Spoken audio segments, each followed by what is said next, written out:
အင်ဒီယားနားကအစားကောင်းကြိုက်တယ်ဆိုတဲ့ foodies တွေဒီ post ကိုစုံတဲ့အထိကြည့်စီချင်တယ်နော်စားကောင်းလာပါကြီးရဲ့ဆိုတဲ့လက်ရထက်ကိုပိုစားကောင်းတယ်ဆိုတာအာမခံတယ်ဗျာ online ကနေပဲရောင်းတယ်ပဲပလာတာကီမာပလာတာထိုးမုံအစုံဟူဟူဝေါဒီလိုမျိုးအရသာရှိတဲ့ဝက်ခောက်ကင်ကျွတ်ကိုမှ$20တဲ့နဲ့ကိုအကိတ်ကြီးစားရမှာချင်းလေးနဲ့ရှယ်ဆွဲမယ်ဝယ်လာပြီးရင်တော့ microwave ထဲမှာစက္ကန့်40လောက်တော့အပူပေးဖို့လိုတယ်သူ့ရဲ့အချင်ကလုံးဝအသက်အဲ့မှရောင်းတဲ့ဘယ်မီနူးလေးကိုမဆိုတခိုက်လိုက်တာနဲ့ကိုဒါဟာငတ်လို့လှုပ်စားတာမဟုတ်ဘဲနဲ့တကယ်တက်လို့လှုပ်စားတဲ့ပညာရှင်ရဲ့လက်ရမှန်းဆိုတာကွက်တိတန်းသိနိုင်တယ်ခောက်ကင်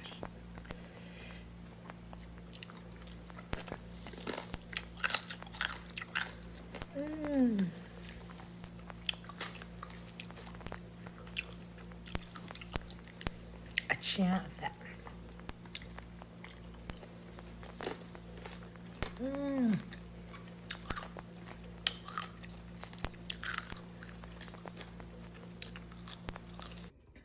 ဒါတော့ကီမာပလာတာလေးပေါ့နော်အထဲထဲမှာအသားပါတယ်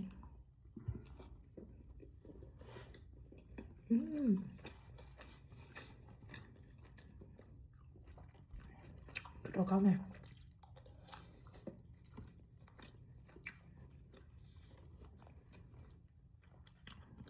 တော်မွေးတာပါတော်ရတာရှိဒါတော့ပဲပလာတာလေးသူကပဲဟာပဲစား$6ပေါ့နော်စီနေနေဆိုရင်တော့ကီမာပလာတာကိုပို့ပြီး highly recommend အသားလည်းပါတယ်ဖြစ်တာပဲပလာတာလည်းအရင်ကောဒီလိုက်ရအောင်မြန်မာပြည်ကထွက်လာကြတဲ့ဟိုကမစားရတာအခုဒီအမလုံးမှာ share ပဲမြန်မာပြည်ပြန်ရောက်သွားတယ်လို့ကိုခံစားရဒါလေးကပဲပလာတာလေ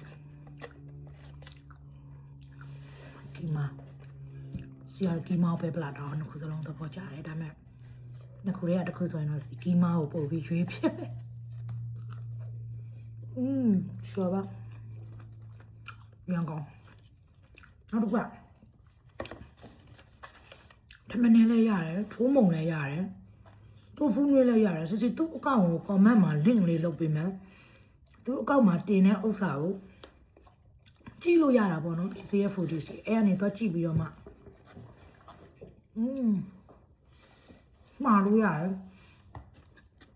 အရင်ကတော့တပတ်တစ်ချိန်ပဲရတယ်အခုကနေ့တိုင်းရတယ်ဟိုအားရနေ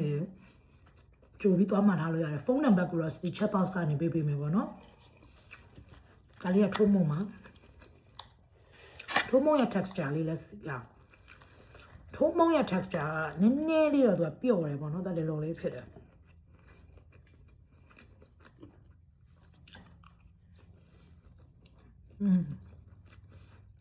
ဒီလိုပဲအရမ်းပြေးပါနော်ဒီဆက်စားလိုက်ပါဦးမယ်ချက်ပေါက်ကနေဖုန်းနံပါတ်လာတောင်းလို့ရပါတယ်အကောင့်ရဲ့ link ကိုတော့ comment မှာပြထားပေးမယ်ပေါ့နော်